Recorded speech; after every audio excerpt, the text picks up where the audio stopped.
was unrestrained by a seatbelt in the custody of the Baltimore Police Department wagon. The Baltimore Police Officers Union issued a written statement that says, in part, none of the officers involved are responsible for the death of Mr. Gray, and calling for an independent prosecutor to take over the case.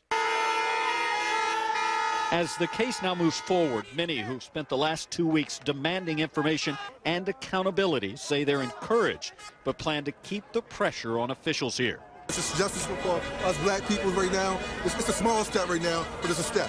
Police and the National Guard will continue their show of force and a curfew through at least this weekend.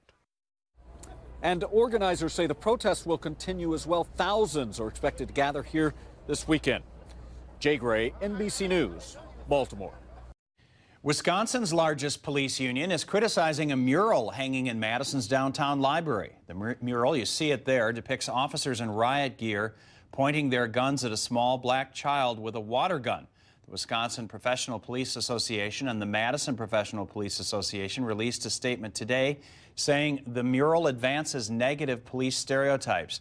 The groups called library officials' decisions to display the mural ill-conceived, especially when Dane County District Attorney Ishmael Ozan is weighing whether to charge a white Madison officer in the killing of an unarmed biracial man this past March. A library spokesperson says it doesn't necessarily endorse the piece, but sees the library as a public place to express opinions. The artist who drew the mural wrote in a statement hanging next to it that the scene represents reality. In our continuing coverage, the Madison West High School coach accused of sexually assaulting a child is out on bail. NBC 15's Sharon Yu is here with the details and what his attorney had to say about why Kincaid has been considered missing for the past few days. John Lee, Shelton Kincaid appeared in court today in Madison. That's where he posted a $3,000 bail. Kincaid cannot have any unsupervised contact with girls under the age of 16. He's also barred from employment or volunteering at organizations that work closely with children. For the past few days, police have said they've been searching for Kincaid. His attorney says he wasn't technically hiding from the authorities. They have been trying to work out a way to decrease the number of days in jail. He asked me early that afternoon if I could make arrangements to turn himself in on Tuesday because we were trying to do a book and release, because usually on a felony matter they arrest you and you sit there for up to 3 days, and I didn't think that was right because he hasn't been convicted of anything. So I tried to make some phone calls to the detectives, I tried to make some phone calls to the district attorneys, and they weren't interested in providing a book and release. So yesterday I told him he needed to turn himself in and he'd get out today, and that's why that worked out that way. Police have not said when or where the alleged assault took place. Kincaid is on leave from Madison West. He is expected to return to court later this month. Sharon, thanks for the update there. A Madison teen has been sentenced to 20 years in prison. Adore Thomas was sentenced this morning for 3 felony counts of first-degree sexual assault, among other charges. Thomas reportedly knocked a woman to the ground, punched her in the face, then sexually assaulted her on a Madison street back in 2013. This is, I believe, a very severe punishment, but it was also a very severe crime, and so the punishment, I believe, does fit that crime. Once Thomas serves his 20-year prison sentence, he will be under extended supervision for an additional 15 years. A Janesville man is facing a long list of charges for allegedly causing a crash that killed an unborn baby. That happened yesterday afternoon in Orfordville. Police say 26-year-old Brandon Russell admitted to smoking marijuana before he crashed into a car driven by a pregnant woman. The woman and her 4-year-old son were taken to a local hospital. The woman's unborn baby died while she was in surgery. No word yet on her or her 4-year-old's conditions. Russell faces several charges, including homicide by intoxicated use of a vehicle and third offense OWI. This is your Weather Authority forecast. Well, pretty nice weather on this first day of May. We saw a lot of sunshine early on, but now we're starting to welcome those clouds back, and it appears there's some rain out to the west along the Mississippi, but so far none of this actually reaching the ground in the portions of Vernon, Crawford, and Grant County. So I think our rain chances pretty slim. We'll go for a few sprinkles here and there, but outside of that, just dry conditions and mainly cloudy conditions over the next few hours. We're mild, 66 degrees in Madison. A few 70s have been on the map from time to time. One right now down in Janesville. Platteville, while it's 64 in Monroe. 5 to 10 degrees warmer than this time yesterday, a sign of things to come as we work into the upcoming weekend. In fact, by the end of the weekend, temperatures pushing that 80-degree mark. So it will be a mild evening with those clouds hanging around by 9 o'clock, still into the lower 60s. Looks like a mild start to your Saturday with a pretty nice weekend overall. We'll detail that in when the storms do make a return. That's all coming up in just a few minutes. Guys? Sounds good, Brian. Thanks. Around the world, a small glimmer of hope for one family in Nepal today. A baby girl was born to a young couple in Kathmandu. The birth happened at one of the field hospitals set up by foreign teams to bring emergency aid to the region. The mother was very pregnant when the 7.8 magnitude earthquake struck last Saturday. And we're happy to report, as you can see in this video, both mother and baby are doing well.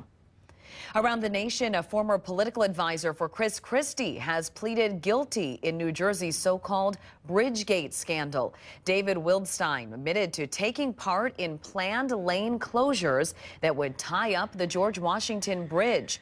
Wildstein says it was to retaliate against the mayor of Fort Lee. 2 others close to Christie have also been indicted.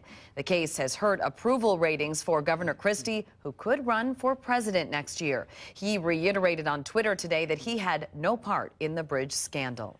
Every county in Wisconsin reported an increase in visitor spending last year. That's the first time that's happened in 4 years. Travelers contributed more than $18 billion to the state's economy last year.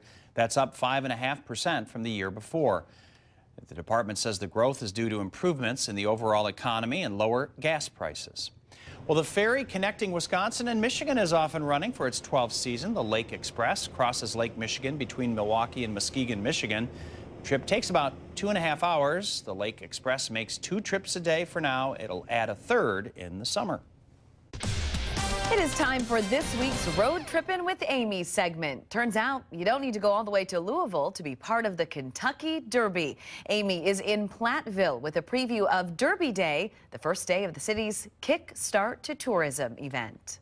Hey guys, the streets of Platteville are pretty quiet, but that's all going to change tomorrow. That's because a taste of the Kentucky Derby is coming right here to our own backyards.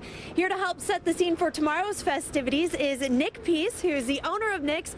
And Nick, you've been working long and hard on tomorrow's event. Tell us a little bit about what we can expect. Well, we're looking at if the weather stays like it is, we're hoping to have a really good turnout. We're going to start it around noon. We're going to have the horse parade going on, and we're expecting anywhere from 30 to 50 horses. So that'll be something neat. All the horses will be dressed up, something cool to come out and see. And then after that, we've got Adam Bartels playing live music from 1 until 3 o'clock. And then from 3 to 5, we have our Derby stuff, which is we're going to be doing auctions. We're going to actually auction off the Derby horses, and then that'll get pulled together and split up to the winners, and it's going to be a really good time. And then we actually will have pools and stuff going out throughout the day too. And then after the Derby at 5:30, we'll announce the winners for best dress for the day.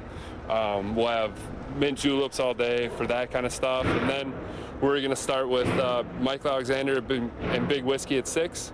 And then at 8, we've got Wheelhouse. And then at 10 o'clock, Dylan Scott comes on, so that should be, we're really excited. We think it's going to be a really good turnout. So. Now, watching the Derby is going to be pretty cool if you're sitting at home, but you really should come out here because you're going to have a special way for people to watch the Derby, right? Yeah, we're actually, we just picked up a 70-inch TV. We'll have that spread out, so that'll be cool to watch on outside. It'll be supposed to be super nice, so it's a good reason to get out of the house this time of year. So. And like you said, mint juleps, the big hats, all the crazy fashion that goes along with the Derby is going to be seen right here in Platteville. Absolutely, it's going to be cool. Nice little taste of the Derby here in Platteville. So. All right, Nick, thanks so much. Now, again, they have printed up about 1,000 tickets for this event, and as of the last check, they had at least 750 sold, but Nick just told me he has another 100 already reserved. So honestly, guys, this is the place to be to watch the Derby. So come on down to Platteville. Everything gets kicked off at noon.